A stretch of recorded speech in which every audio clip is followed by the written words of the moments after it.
Good. The sounds you're hearing are an open-air market in Benin. It's interesting because usually when I go to Africa, I don't go into this kind of market. I'm walking by a man sewing garments. There's open-air butcher. We walk by right now with whole animals, pigs and goats, being chopped up and sold. There's used clothing. And this is not a tourist location. Let me just put it that way. This is the real where the people, no thank you, he wants to sell me some socks, where the people of this city shop.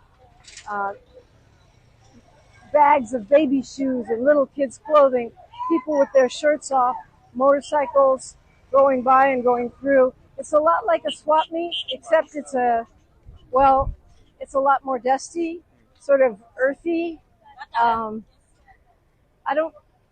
Here's some nice fabric. I can maybe see getting something here, but a lot of this stuff just isn't stuff that we would buy. Normally we would go to a craft market, something maybe more geared toward tourists. And I wasn't, to be honest with you, really excited about coming here because I just don't think, you know what it really reminds me of? It reminds me of downtown LA, like the alley kind of. Only if the alley was in Africa and it was full of African people packed in. Like this guy's got a whole wheelbarrow full of potatoes. The woman is roasting corn. And it ain't the kind of corn you're used to in LA, although it's similar.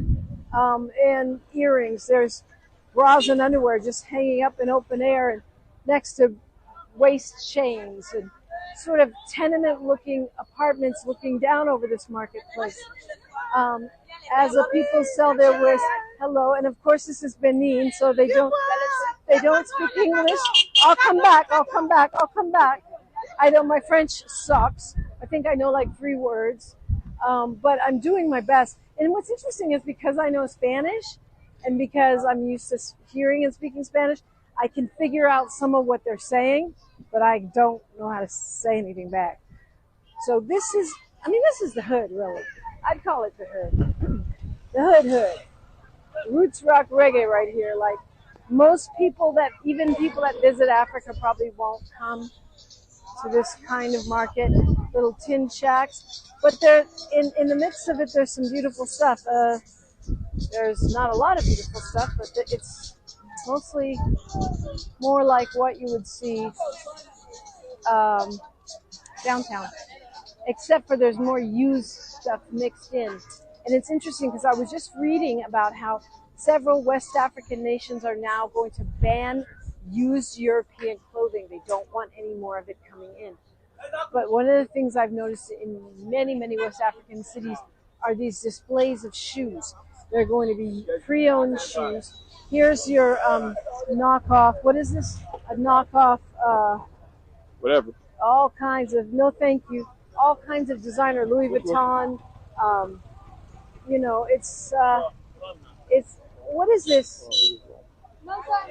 She doesn't know English. I don't know. I don't know what it is. It is Gongoli. What is Gongoli? You treat many malaria infection. Oh, this is a treatment for malaria. Yes. It's an herb for malaria. I see. And what else? You have all different herbs here. I see cinnamon. And this here? Vinaigrette. Vinaigrette. Yes. I'm sorry, only English. Don't buy for me. No? Why? I have to see. Buy now. But I don't know. I don't think I need that. What is this called? I almost just got ran over right now. I'm doing the world like, man. Thank you, though. Maybe so. Thank you for explaining. What is your name? Me, Shaima. Shaima. Oh, this is you. And what is? Oh, these are waist beads. Yes. I see. These are pretty ones. Yeah.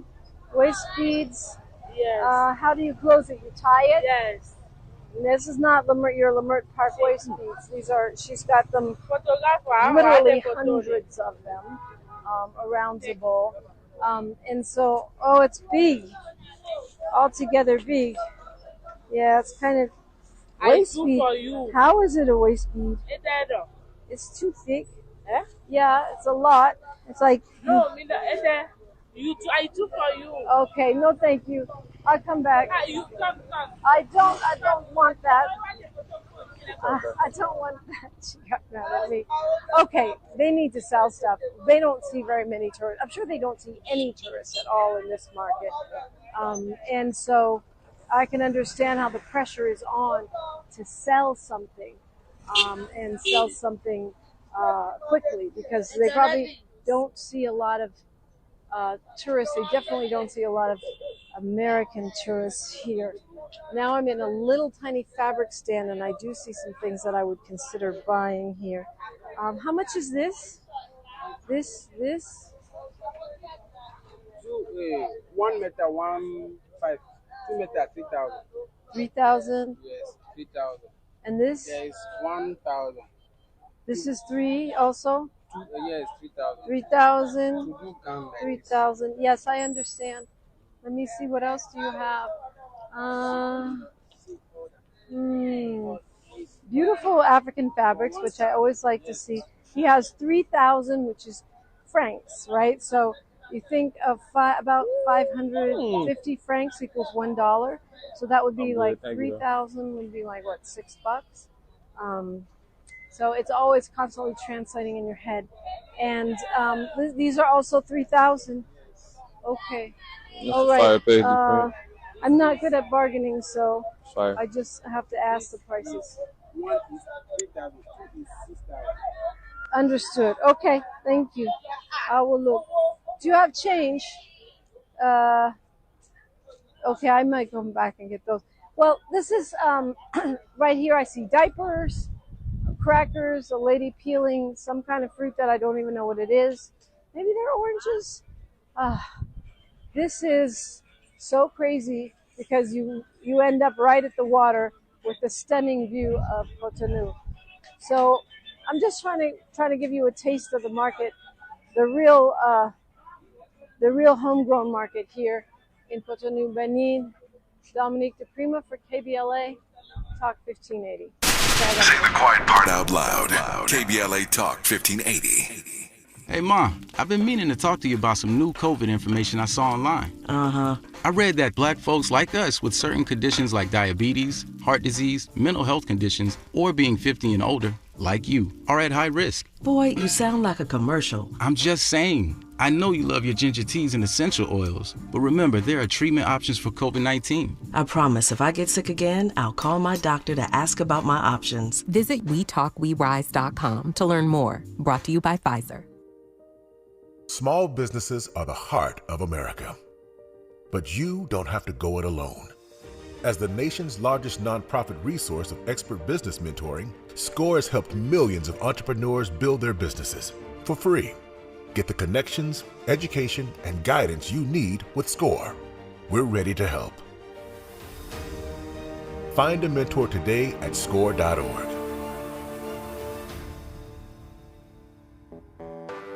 When you're hiring, have you ever felt like you're missing out on meeting truly great candidates for your roles? It seems impossible to find them, but they have to be out there somewhere, right? Well, they're not hard to find when you know where to go, and that place is ZipRecruiter. And right now, you can try ZipRecruiter for free at ZipRecruiter.com/free. ZipRecruiter helps 10 million people with their job search every day.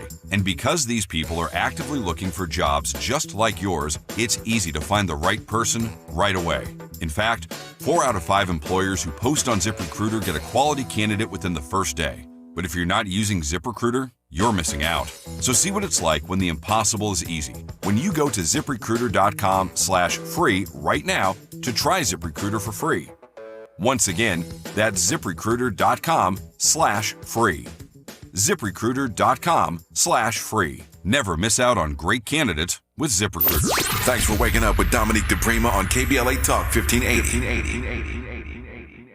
KBLA Talk 1580, continuing our West African sojourn. We are covering the coast, seems like. Nigeria, Benin, next stop, Ghana. And of course, Miles Lowe and Dominique DiPrima are here on the ground in the continent, on the motherland. Yeah. Odell holding it down in the studio for us. This next hour, we're going to hear from some of the Trailblazers. That's what we call ourselves, African Focus Incorporated Trailblazers. Of course, that's the nonprofit that we team up with to do this trip every year, and they are the beneficiaries of it. KBLA, of course, facilitates it and makes it happen. And you're one of those Trailblazers, Miles. Yay. What's your highlight so far? Can I give him the real? I give him the real. I give him the real. I got to be a real life African this weekend. Oh, that's I got great. I got to do some work. I got to tap in. I got to tap in with the Border Patrol a little bit. Got to do a little, That was side crazy. work. Like they basically gave you an unpaid job. They hired me, man. They hired me. You feel me? So I got to literally see the back end on how this stuff goes down in different countries. You know what I'm saying? And got to see what the structures look like on the inside, the conversations, the pace of it, the tempo, the intensity of it.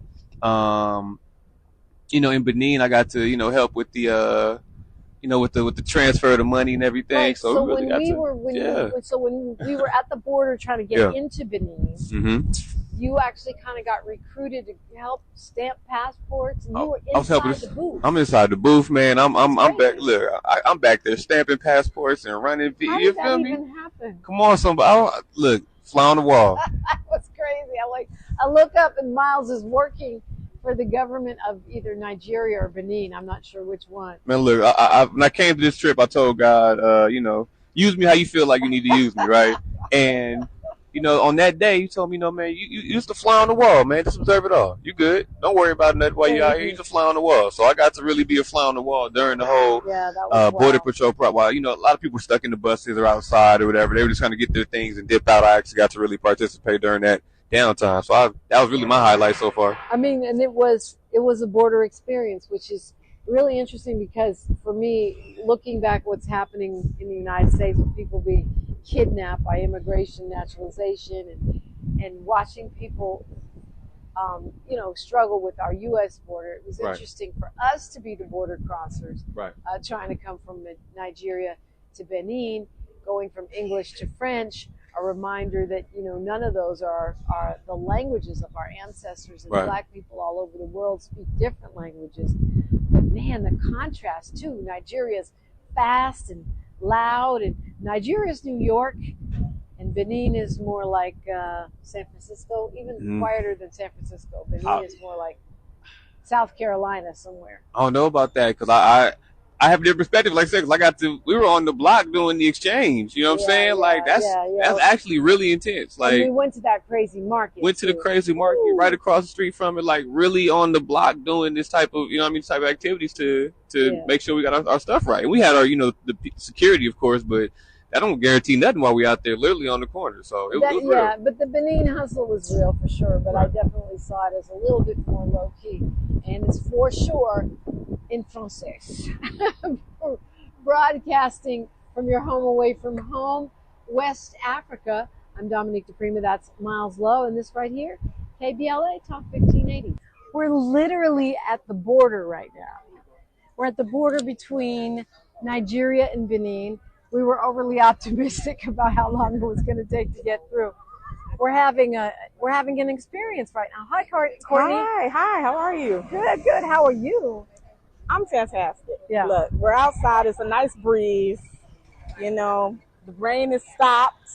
Yeah. So that's a good sign that we'll cross the border and all will go as planned. And you're hearing motorcycles whizzing by because we are at the border. And some of these folks probably have citizenship over there in Benin, so they just whiz by.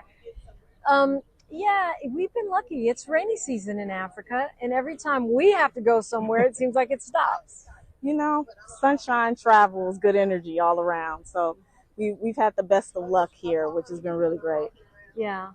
So you're taking this trip for you and somebody at home. Yes. I'm taking it for my Uncle Carl Franklin.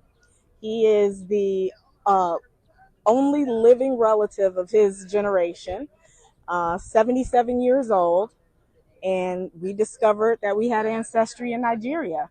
So I wanted to be able to take this trip and document it. He lives in North Carolina.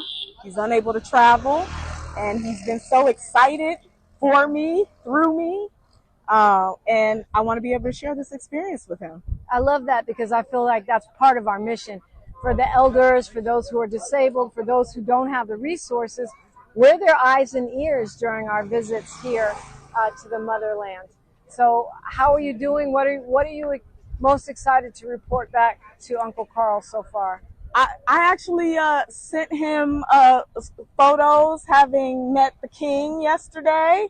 That was really exciting, which I did not know what to expect. And I told him, I said, you know, it made for a really emotional day because when the king walked in, he reminded me of my grandfather. Wow. My father.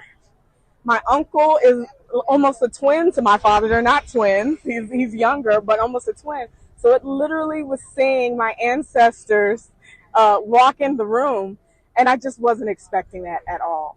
And then the king was just so gracious to us all, welcoming us back home and acknowledging that the link between Black Americans, African Americans to Nigerians, that he welcomed that connection. So it felt really good to be able to hear that. He was knowledgeable too. He was acknowledging the contributions that African Americans and freed former slaves have made to this country as well. Absolutely, absolutely. And I think it's important to have that sort of give and take, and it's extremely important to be connected, not just through ancestry, but also through whatever we can do to help each country and its people succeed. I'm thinking maybe we should get one of these bikes and we could just whiz by the border instead of standing here with our buses for hours, getting our passports checked. This is how the tables are turned. Exactly. The Americans have to wait. Exactly. But anyways, I digress. So yeah, I thought that it was almost like stepping back in time being in the throne room because they're so traditional. There were at least 20 chiefs there from different tribes, and there were ministers and advisors to the president, and then they all prostrated on the floor to him, and they had the horn pulling him in. How did you feel seeing all of that? I think that tradition is very important, right? And being that they preserve that tradition, and you know, as an American, knowing that you're from enslaved, that was taken away from us, right? And so seeing that they preserve that tradition. The chiefs also were very lovely in the sense that the gentleman sitting in front of me, he turned back, he said, "Where are you from? Where are you all from?" And I said, we're from America. So gave him different states. He said, "Do you have Nigerian heritage?" I said, "Yes." He says, "Welcome home." Right? And I was just, look, can't even talk. It was emotional thinking about it, right? Yeah. Well, and I love that he was so specific, and he probably saw it on your face. Yeah. He probably saw it on your face. I feel like from our off-mic conversations, I'm going to give you a hug. Thank you. Thank you. As you should be. Thank you. As you should, because... And these are happy tears now. Yeah, yeah. Let's be clear about it, right? It's being just connected, which I think is really important. Yeah, and you're carrying at least 12 of your father's generation with That's you right. because they didn't make it. That's right. It's Uncle Carl is the one that's still here. That's right. So you and Uncle Carl have to carry it for the whole family. That's right. And I have many cousins who I also sent them information as well. Told them about, you know, our visit to the conservation center. And hopefully it will inspire them to also be able to visit the continent. And one thing I've noticed just talking to you, you said you're seeing your cousins everywhere. So it's not just the DNA, you're seeing yourself here? That's right. I'm seeing my family. I'm seeing some of my friends, right? You look in their faces and right away I'm like, oh, that's my cousin, and I can name them, you know?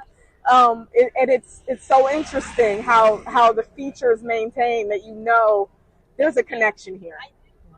Well, Courtney, thanks for traveling with us and thanks for sharing. Absolutely. My pleasure. Yes. Thank you. Amazing. Oh, we were just talking about the way they drive here, right? It's like a whole different thing. It's horrible. You don't like it. I would never try to drive here. We're broadcasting from West Africa, Nigeria and Benin so far. Otis, thanks for stopping by to talk. I'm glad to be here. Now, your wife, Terry, first came without you. Then she convinced you to come. Well, I wanted to come, but I had some other things planned. I got you. But she wanted to, so she said, I'm going, I want to go, so go ahead.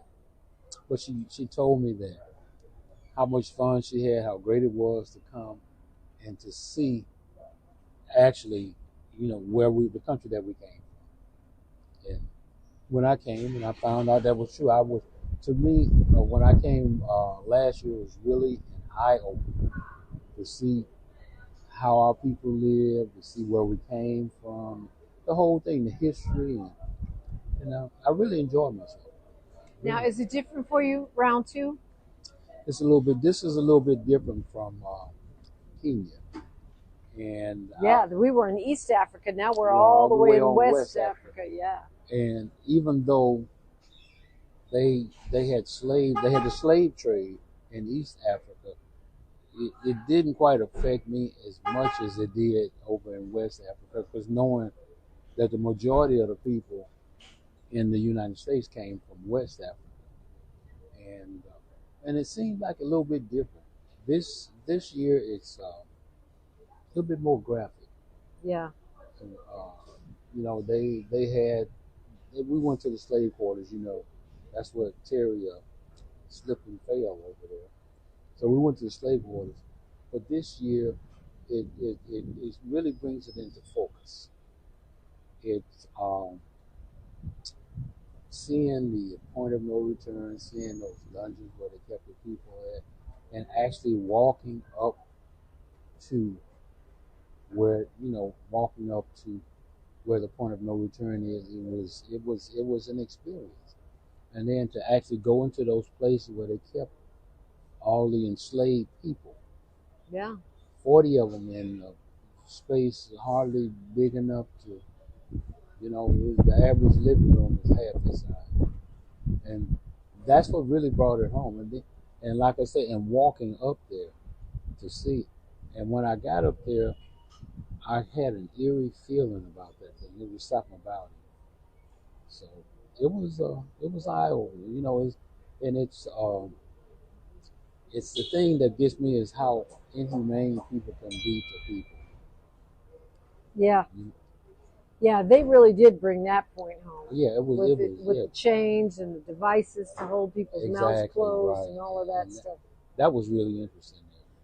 That was really interesting. So, we talk about the enslavement and how it's so painful to relive that. And then in the next breath we say, it's fun here, you should come. What makes it fun?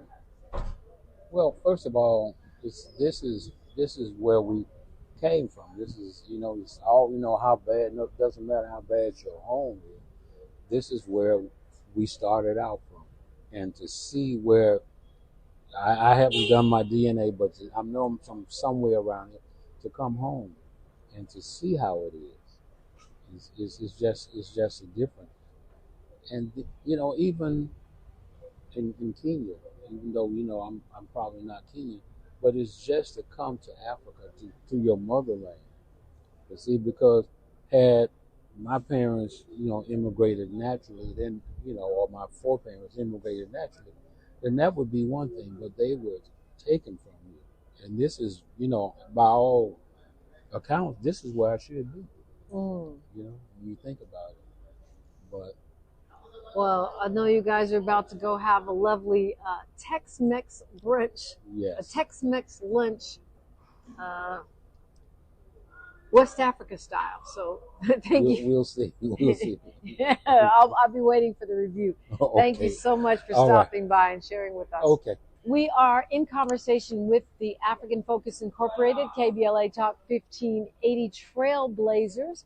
We are all over West Africa today, tomorrow, and in the foreseeable future, and got a chance to check in with Courtney and Otis.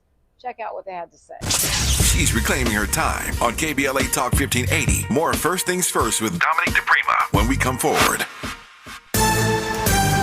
I'm Bree Wood with BIN News Now. New York City just hit a record low for shooting victims, under 400 in the first half of the year, down 24% from last year. Meanwhile, Chicago is also seeing a major drop in violent crime. Here's Black Mayor Brandon Johnson. The steepest statistical drop in recent memory, with fewer than 200 homicides in the first 6 months of the calendar year. Mayor Johnson credits smarter policing and community efforts. Black New York Attorney General Letitia James has won a court order blocking the Trump administration's plan to dismantle key health agencies. The judge halted layoffs and cuts to programs like Head Start and CDC disease tracking, calling the move potentially harmful to public health. And the LA Dodgers face a civil rights complaint from America First Legal over alleged discrimination in their diversity policies just weeks after denying ICE agents access to their stadium. Get BIN News Now on demand 24/7 on the iHeartRadio app. Rapid radios are instant push-to-talk walkie-talkies, offering national LTE coverage and no subscription ever. Perfect for instant contact with an aging parent. For a limited time, go to rapidradios.com and you'll get an extra 60% off, free UPS shipping, and add code radio for an extra 5% off. This is the KBLA Sports Minute with Ray Richardson. Come on, man. 3 weeks ago, Coco Gauff was on top of the tennis world after winning the French Open. Today, the 21-year-old African-American star is doing some soul-searching after losing in the first round at Wimbledon to an unseeded player. Gauff, the number 2 seed at Wimbledon, lost in 3 sets to Diana Yastremska of Ukraine. It's the second time in 3 years that Gauff, ranked number 2 in the world, has lost in the first round at Wimbledon. Gauff had 29 unforced errors and 9 double faults in Tuesday's match. Wimbledon has been tough on Gauff. Of the 4 Grand Slam events, Wimbledon is the only one where she has never made it to the semifinals. The Dodgers beat the Chicago White Sox 6-1. Shohei Ohtani hit his 30th homer. The Angels kicked off their 6-game road trip with a 4-0 win in Atlanta. No debates, no speculation, just the info you need. That's your KBLA Sports Minute. I'm Ray Richardson. More news, opinions, and conversation when we come forward on KBLA Talk 1580.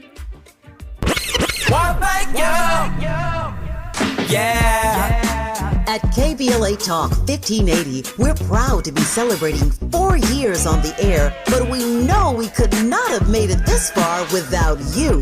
We work hard every single day to curate conversations that will enlighten, encourage, and empower you. So, from all of us at KBLA Talk 1580, a big thank you for your love and support. You don't know how much you mean to me. And by the way, if your smartphone did not update automatically, be sure to download our brand new KBLA 1580 app. We think you'll love all the new features, including new ways to send us photos and video in real time, whenever news breaks, while we're on the air. It's a new dawn, a new day for KBLA Talk 1580, and we're glad you're on this journey with us. You never turned away, you were right there. Thank you, thank you. Nearly 7 million Americans aged 65 and older are living with Alzheimer's disease, also known as AD, a type of dementia that affects memory, thinking, and behavior, making everyday tasks challenging. But did you know that Black adults aged 65 and older are twice as likely as white adults to develop AD? There are things you can do to help reduce your risk for developing AD. Managing conditions like diabetes and high blood pressure is crucial. Staying physically active, maintaining social connections, eating a healthy diet, and keeping your mind engaged with activities like reading or puzzles can all contribute to brain health. It's also important to recognize some common signs and symptoms of early AD, such as forgetfulness that causes problems with everyday life, asking the same question a few times in a row, and difficulty concentrating on basic tasks. If you see these signs in yourself or a loved one, don't wait. Early diagnosis and intervention are key to managing AD effectively. To learn more about AD and a potential treatment option, visit treatalzearly.com. That's treatalzearly.com. This message is brought to you by AZI. It's never too early to start talking about money in realistic ways with your kids. JP Morgan Chase navigates how to educate your kids now about creating long-lasting, healthy money habits. Whether your kids are in elementary school, high school, or college, now is a great time to start a conversation about ways to create healthy money habits as they grow, ultimately benefiting their financial future. Talking about money in a realistic way to support your kids' lifestyle and dreams, your first banking account geared towards high school or college. It's never too early. Explaining the basics, what you earn and what you spend, building financial confidence starts with getting organized. Learning and practicing vital money skills now will stay with them for life. Tools they will have to stay on top of their finances and achieve their goals. This segment is sponsored by JP Morgan Chase.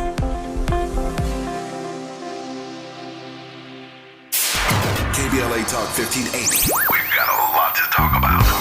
KBLA Talk 1580 is committed to self-care and community well-being. Walk Good LA was formed in June 2020, inspired by the Black Lives Matter movement and the beginning stages of the COVID-19 pandemic. What began as a few minutes of breath work and yoga meditation before protests against police brutality turned into a safe space for the community to heal in hard times. The immensely positive response from the community transformed the momentum into a movement. Today, Walk Good LA is a Black and Brown-led community wellness organization based in Los Angeles. They provide spaces for healing through community yoga classes, guided meditations, hikes, run clubs, and other activations throughout Los Angeles that attract hundreds of members weekly. With the help of Propel and Michael B. Jordan, they now have a yoga and wellness studio in Los Angeles called the Walk Good Yard. To join their mailing list and connect with healing spaces, please visit walkgoodla.org. That's walkgoodla.org. Or find them on Instagram at walkgoodla. This is a community call to action, a community call to healing from KBLA Talk 1580. This is KBLA Talk 1580, where everybody is somebody and nobody is a stranger. You belong here. Akin Manso Garden, which was commissioned by Honorable J.O. Ebotsebi Lamte back in 2004. It has murals telling the story of our enslavement as Black Americans, as Black people from the diaspora, from Jamaica, from all around the world. Here, there are three main graves of ancestors who were enslaved and died in the land that they were enslaved in, but were later brought back to Africa to be buried here in Ghana. Crystal, our enslaved ancestor from Jamaica, was reinterred on the 31st of July in 1998. We have Samuel Carson, enslaved ancestor from the United States of America, who was reinterred in July of 1998.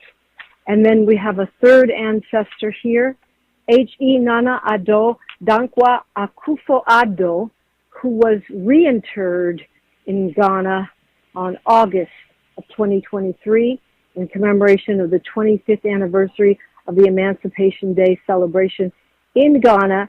And this was, again, bringing international conversation about reparation, about return, about the laying to rest of our ancestors, which resulted then in hundreds of people applying to be buried here in this ancestral garden, which is full of the photos of many of our ancestors. And hundreds were sent here and are kept here their ashes are kept here on this ground because they were Americans or Jamaicans or Brits or Brazilians whose families had dreamed of laying them to rest in the motherland. So that's the scene that we are now encountering as our trailblazers make the trek, retracing their ancestors' steps to the Slave River, the Athene River, which is where they took their last bath before being loaded onto those slave ships.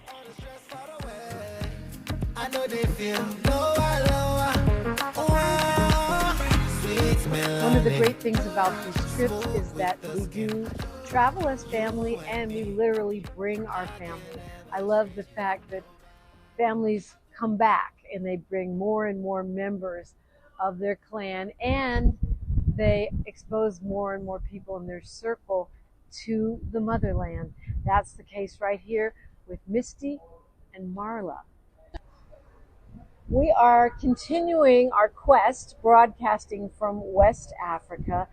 And one of the things I love about our trips is that it seems like people come and then they come back with their brothers, their sisters, their aunts, their uncles, their grandkids, their kids.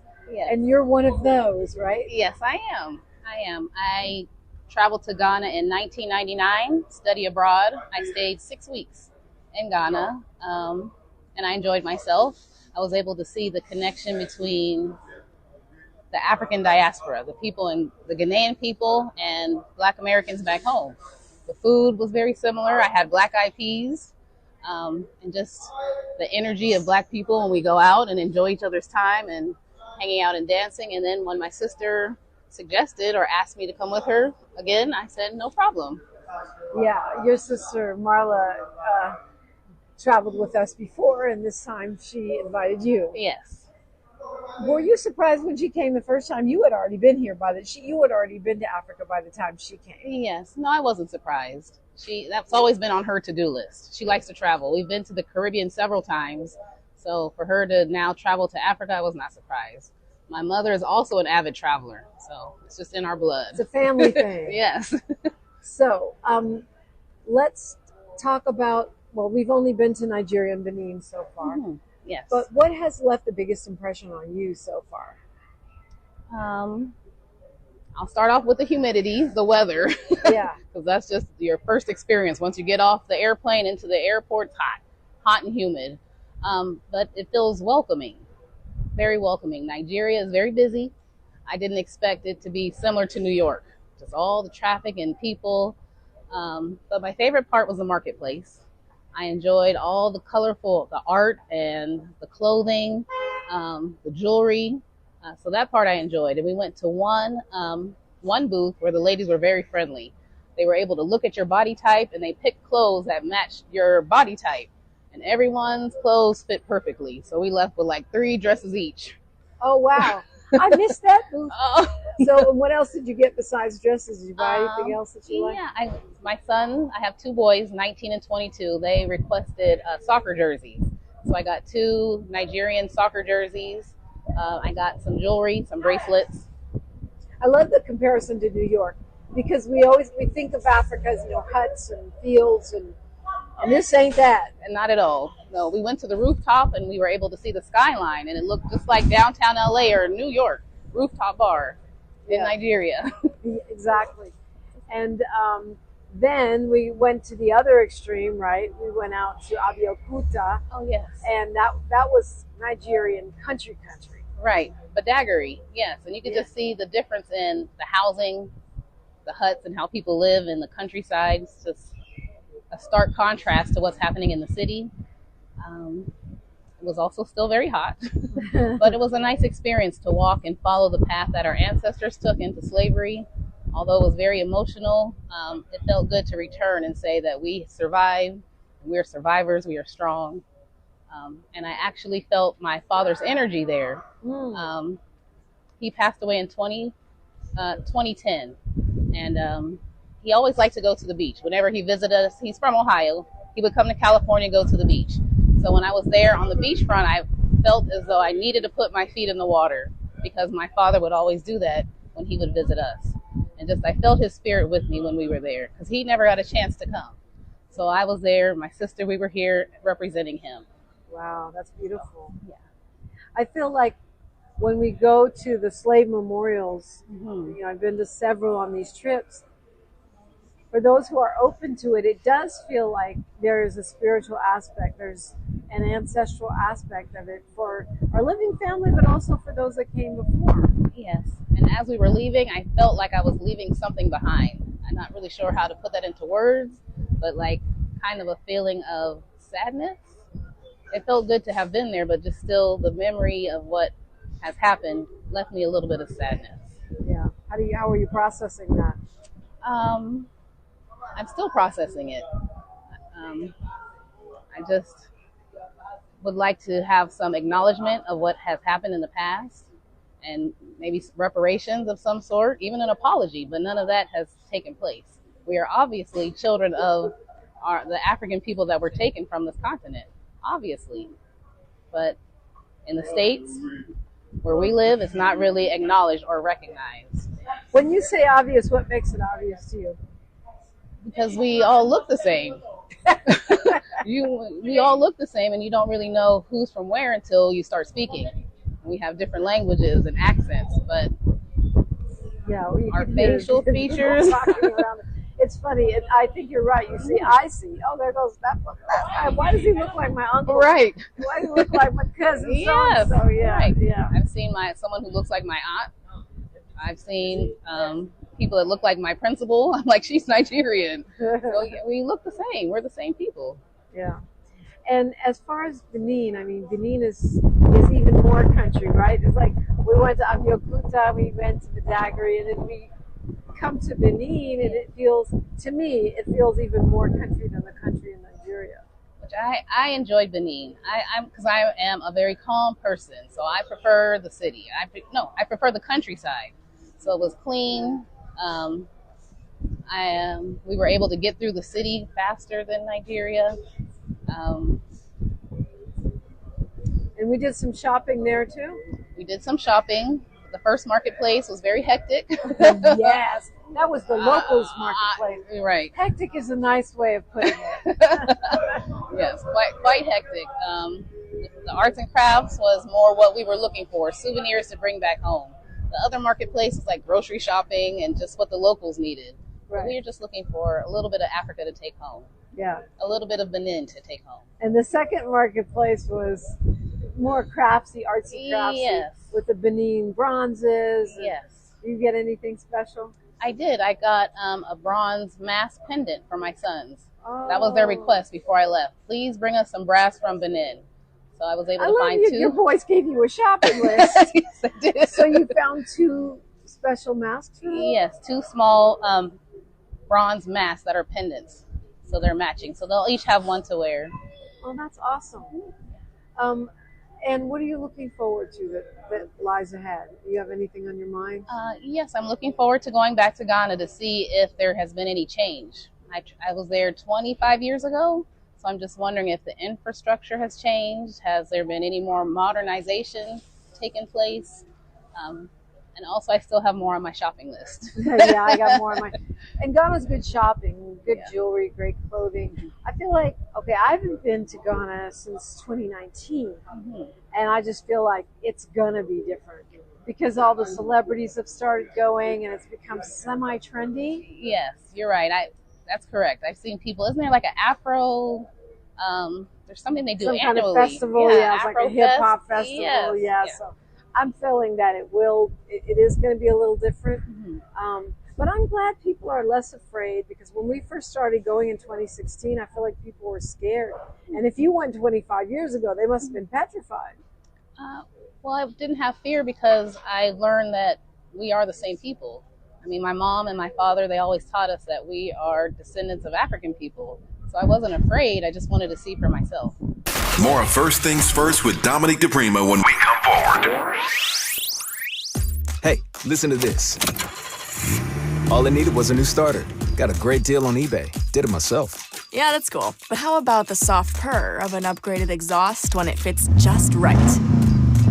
For me, it's the little things. Like these new windshield wipers from eBay I installed. From small fixes to big upgrades, eBay has all the parts you need at prices you'll love. Guaranteed to fit every time. eBay. Things people love. Eligible items only. Exclusions apply.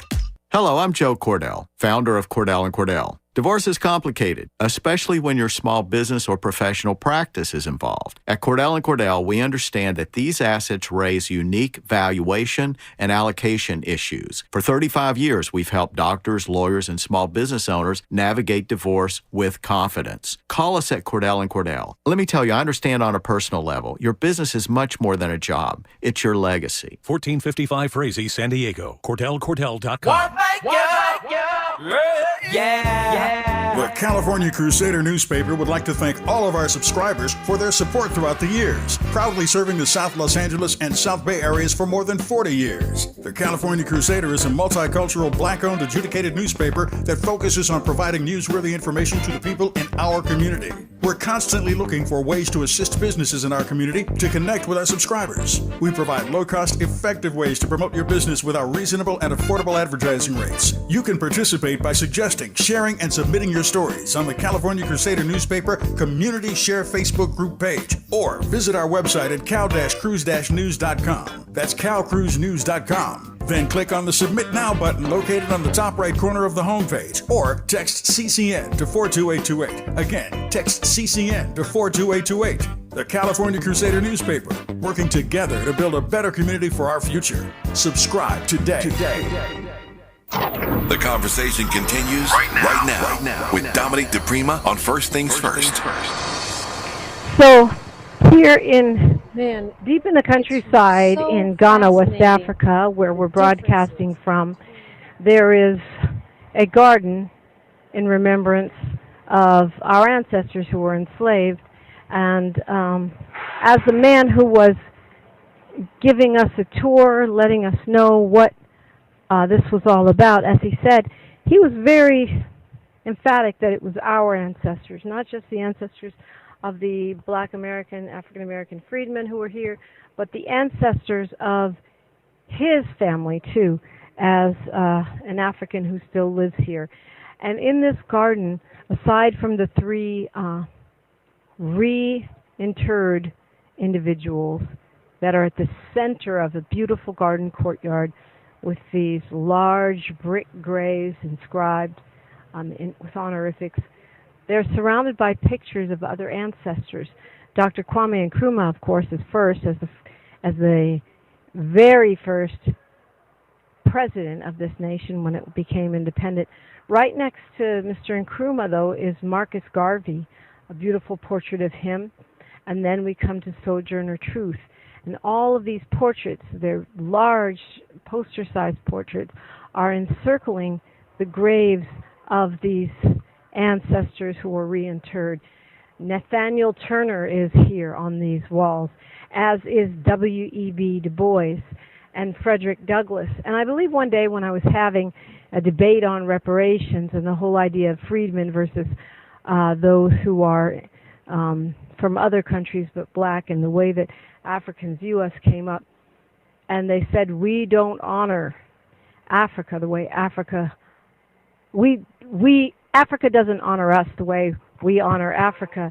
And this particular, now you can hear the tour guide all loud in the background, but this particular garden gives the lie to that statement. Booker T. Washington's portrait is on the wall, and then next to him is Martin Luther King Jr. So the majority of these ancestors looking over these graves in this honorific garden, which has become a bit of a mecca for Black Americans and others. And from what I heard from the tour guide who we spoke to in Nigeria, a lot of other people from around the world, including Japanese, Chinese, Europeans, come here to see with their own two eyes what happened. So the Africans have set up these monuments, tours, and inscripted plaques to make sure no one can forget. Harriet Tubman is next to Dr. Martin Luther King. And again, more freedmen or Black Americans are represented here than Africans. But it is a powerful tribute and has become a pilgrimage. Next, after the Slave River, where the Trailblazers are currently retracing their ancestor steps to that river where our ancestors took their last bath before being packed into slave ships. We will retrace their steps. We will come back from there. Then we will visit the slave dungeons. Some call them castles. But again, the ancestors represented here. George Padmore looks on. George E. Ferguson is on the wall. Queen Nanny is here. Malcolm X and the enslaved black man Emmanuel with the stripes of the whip on his back. Beyond that, there's a memorial wall of return, which lists the names of people who come here, and you can actually write the name of your ancestor on that wall and leave a mark here in this garden, in this really space of honor. There's a meditation lawn where folks are meant to go and reflect on what they've heard, what they've seen, what they've learned. But I would say, most of all, what they felt, because it's a lot of strong feelings going on here. Even as I know you guys I hope you guys are traveling with us from Nigeria to Benin, back to Nigeria, back to over to Ghana, and all around West Africa as we make our trek by train, by plane, and by bus. I hope you're also, as I am, doing my best to keep track of breaking news. So I understand as we are speaking that Diddy has been found guilty on some counts and not guilty on others, and I'm sure that debate is raging. So I'll look forward to talking with you about it when I get back. He's been found not guilty for racketeering and conspiracy, which is count 1, not guilty on count 2, which is sex trafficking by force, fraud, or coercion. He's found guilty of count 3, which is transportation to engage in prostitution, which is a pretty serious charge, not guilty of sex trafficking by force, fraud, or coercion on count 4, and guilty of transportation to engage in prostitution. So he was convicted of a few charges, but found not guilty. I think racketeering and sex trafficking are probably the most serious. I'm not a lawyer, but certainly this is a mixed result, and he will not do the kind of time that some folks were talking about. I'm expecting, anticipating, that the president may do what he suggested he might and pardon Diddy of these charges anyway, regardless of what the verdict says. I'm sure there's a lot to digest there. I'm digesting so much news from afar, and it's interesting because when you turn on the television here, whether it's Ghana, Nigeria, or Benin, the first thing that pops up in your hotel is not CNN. The first thing that pops up in your hotel is actually Al Jazeera, and it just goes to show that our perspective is not the perspective of the world. As I'm speaking to you, that we're surrounded by little kids who are selling peanuts and coconuts. One young man has a wheelbarrow full of coconuts. There's a young child pumping water by hand from a well. So as we look at these charges for Diddy coming in and the things that we're finding out about the decisions that have been made by this president around immigration, the fact that they're going to be prioritizing what they call denaturalization, which means taking your citizenship away. And among the fine print, one of the things they'll denaturalize you for is gang membership. I'm thinking about how we, as Black Americans, could very well be the next to be deported. Very well. 500,000 Haitians under TPS. Where will they deport us to? I know the president is probably thinking of Alligator Alcatraz. Maybe he's thinking of sending us to El Salvador or even Sudan, even though it's not clear there's an agreement there. But could it also be the most evil and disgusting way to send us back to the motherland? It certainly gives us a lot to think about. So, I'm Dominique DiPrima, broadcasting from West Africa on KBLA. Please.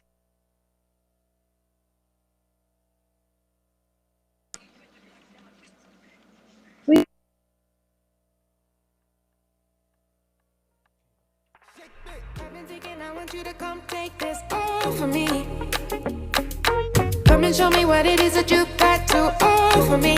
On you we can go all night. Won't you tell me it's all for me? And I'll give you all of me. So baby, come take this all for me. Yeah, yeah, yeah. I've been thinking I want you to come take this all for me. Come and show me what it is that you got to offer me. On you we can go all night. Won't you tell me it's all for me? KBLA 1580 Santa Monica.